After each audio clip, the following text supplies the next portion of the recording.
want to start with a question, really a story. I was speaking at a big national sales convention for a very large company, and this was just a few months ago.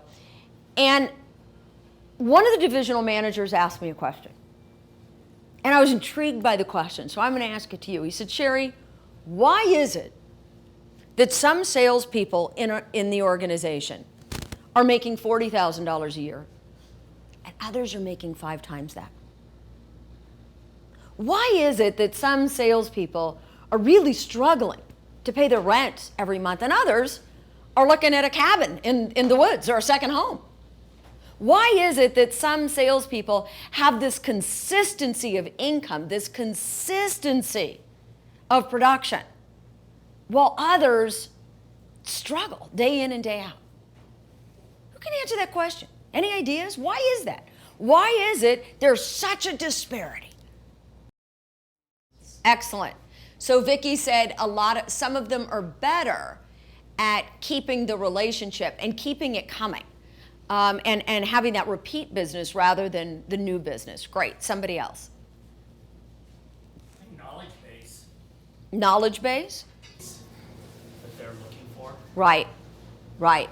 So you really have to know your product, don't you? You really have to, and then you get creative from there. How many of you think it has to do with the price, the brand, or the geographical location? People don't buy features, benefits, branding, price. At the end of the day, what makes one salesperson the top and the other one here is that people don't buy your features, your price, your brand. They buy the what's in it for them. And the what's in it for them, I'm going to prove by the end of the day, is always emotional. Always. I don't care who you're selling to or how you're selling it. And so what we're going to do today is we're going to look at what is that system, because there's a system that needs to be followed for selling emotionally. For years when I was a salesperson, what happened to me is my numbers would go up, they'd go down, they were really inconsistent. And what I've found over the years, over training people for the last 25 years, is that a lot of times salespeople, just like yourselves, you're doing the right things when you're talking to your customers. The problem is you don't always know what it is you're doing when you're doing it right.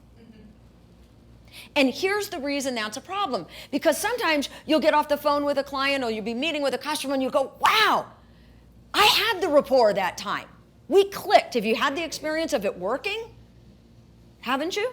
Well, you just started. Right. But I mean, who here's had the experience of, wow, that was the perfect call. That was the perfect client, the perfect call. And then 3 days later, you're like, what happened? What happened? I had it before. And so here's what I find. We can't really blame it on the customer, can we? We've got to take responsibility and we say, when I'm doing it right, here's what it is I'm doing. So what I'm going to do today is I'm going to give you a system and put names to the steps of the sale and what you're trying to achieve, so you'll know what it is you're doing when you're doing it right. I had a girl work for me named Kendra. She was great. And she came from Stephen Covey in Salt Lake. And her instincts were amazing. And I said, Kendra, how did you know how to build rapport with that client? And she'll say, I don't know. And I'll say, now when you ask those questions, how did you know what questions? I don't know. Now the problem with Kendra is she didn't make it at her previous job because she had these instincts that were really good, right? And when her instincts kicked in, she was selling everybody she talked to. But then when she'd go into a slump and get a little less confident, she didn't have a name for what it was she was supposed to be doing. She didn't have a system for what it was. So what I started doing with Kendra is I started to show her what she was doing, but more importantly, the why. Because I believe that if you're just following a script or a tip or a technique and you don't know why it is you're doing what you're doing, you can't be creative the next time. Bruce had made a comment earlier, about you really need to know your product and then be creative. That's the why. So we need to know why people do what we do. What are the 7 basic motivations for purchasing anything, the emotional motivations? When people have an objection, you talked about closing. Why are they giving you an objection, particularly when it may not even be true? They've got resistance. Why are they doing it? What's going on psychologically in the mind of the consumer? So what we do at my company at Levitin Group is we not only give you a system of what to say and when to say it, more importantly, we give you the why behind the what. Because I firmly believe if we can understand what's going on in the mind of the buyer, we've got that creativity.